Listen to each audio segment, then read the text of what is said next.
Film thriller tahun 2025 berdasarkan novel Stephen King. Perlombaan kematian akhirnya tiba. Ini adalah perlombaan jalan cepat dengan hadiah 1 miliar. Baik siang maupun malam. Selama kecepatan berjalan di bawah 3 mil per jam, akan diberikan 1 peringatan. Jika seseorang mendapatkan 3 peringatan, akan mengalami nasib yang sama dengan pria di depannya. Tidak. Meskipun ada lebih dari 100 juta orang yang mendaftar untuk perlombaan ini, namun setiap negara bagian hanya dapat memilih 1 orang melalui undian. Gary adalah salah satu dari 50 orang beruntung itu. Namun ibunya benar-benar tidak bisa memahaminya.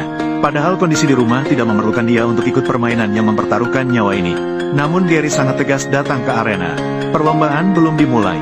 Suasana di lokasi masih cukup santai. Dengan cepat, sebuah mobil militer melaju mendekat.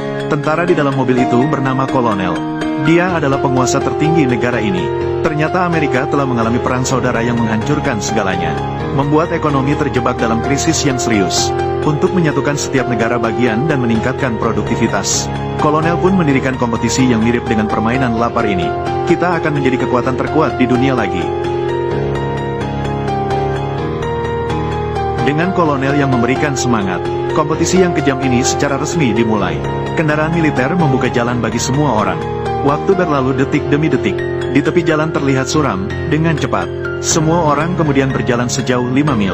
Namun tiba-tiba, Buck membungkuk untuk mengikat tali sepatunya. Suara alarm tiba-tiba terdengar di telinganya.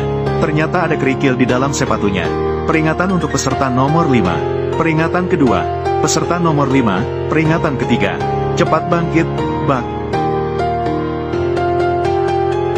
Untungnya tidak ada bahaya, Buck dengan keras kepala menyatakan. Dia hanya ingin mendapatkan waktu istirahat setengah menit, dan setiap peringatan harus berjalan tanpa henti selama 1 jam untuk menghilangkannya. Itu berarti selama 3 jam ke depan. Dia tidak boleh melakukan kesalahan apapun.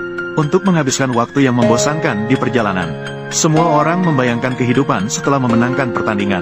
Namun tiba-tiba, seorang anak laki-laki di tim mengalami kram. Rasa sakit yang tajam di betisnya membuat kecepatannya menurun seketika. Gary membantu dia, berusaha untuk mengembalikan ritme.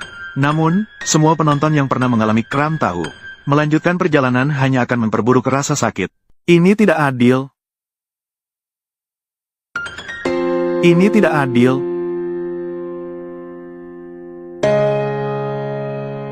Suasana santai di tim seketika lenyap. Tapi untungnya Peter adalah orang yang optimis.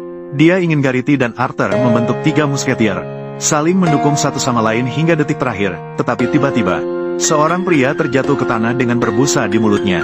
Buck melompati dia dengan senang, sambil terus mengejek satu sama lain.